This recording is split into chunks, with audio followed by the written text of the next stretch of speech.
Yo, Elliot!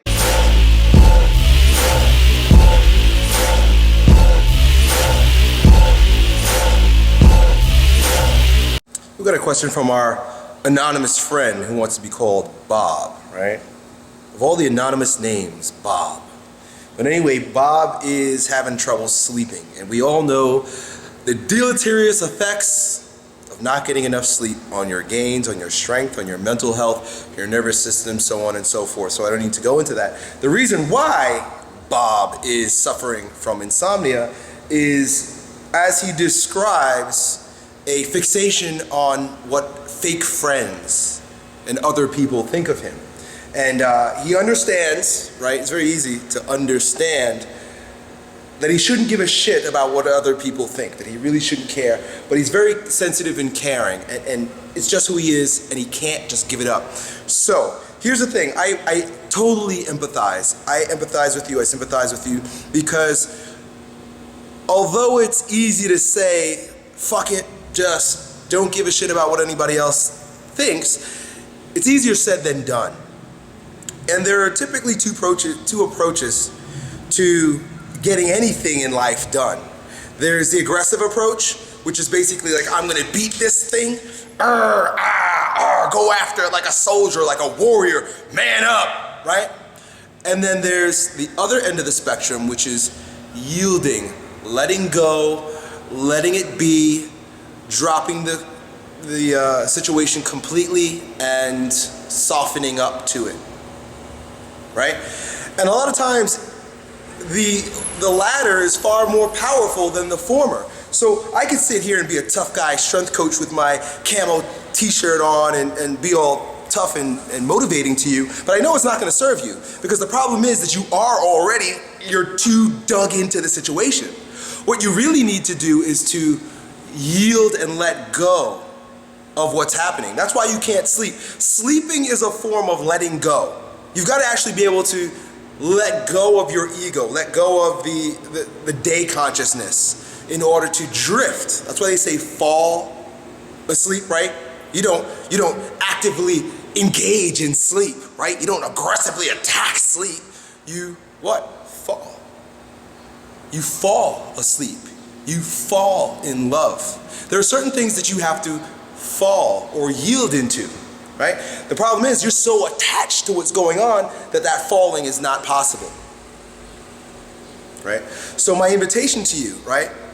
Again, it's very easy to say, just leave it alone, just stop thinking about it and go to sleep. But it's become over a year, he says, for over a year I can't sleep. It's become a habitual pattern. It's become ingrained in his nervous system, in your nervous system, to think about these things when you go to bed. And like you say, even when you're about to fall asleep, your brain picks something else to attack, right? It won't let you go. It's a habit, right? So what you're going to have to do is, in the same way that when we want to build our aggressive capacity, we engage in aggressive activities, right? Like weight training and boxing and all the things, goal setting, right? These are all very aggressive, going after.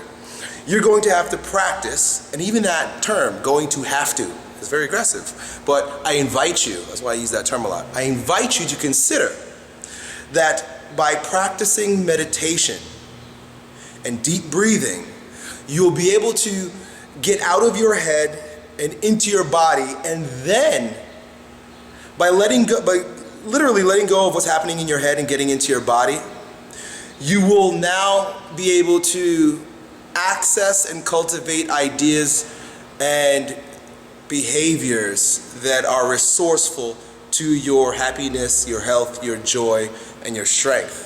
Right? The problem is you're so tied up over here because you're so aggressive.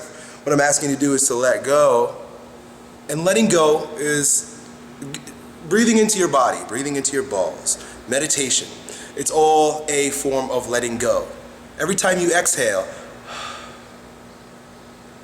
you're letting go. And that's why when I teach you the breathing exercises, bioenergetics, there's a big emphasis on stretching all the extra respiratory muscles, opening your mouth and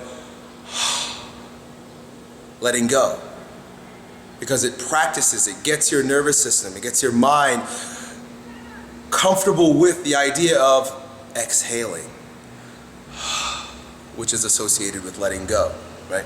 So, although it sounds strange, but I've described in other videos how your body is your brain.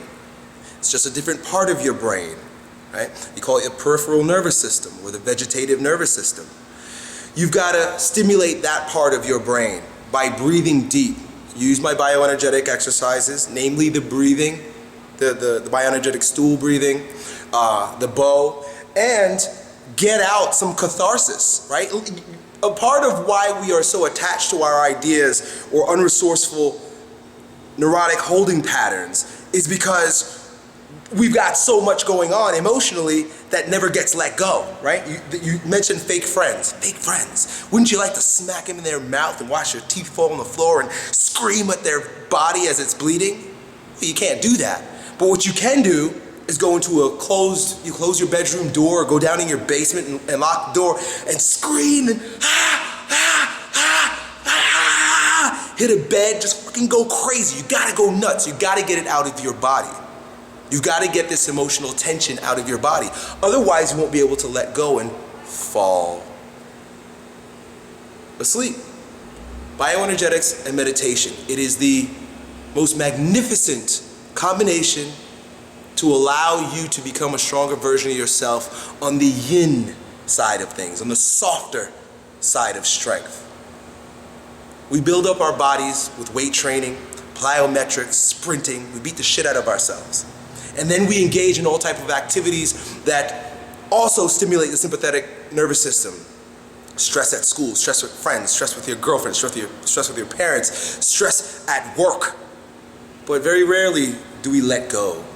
Very rarely do we fall into, right? And even in our falling, we're trying to grasp, trying to make that bitch love me. No, dude. She falls into love with you. You can't make anybody fall. You can push them. It doesn't work that way. In the same way you can't push your body to sleep. You have to fall asleep. And the only way you can fall is if you let go of that shit. Good luck. Yo, Elliot,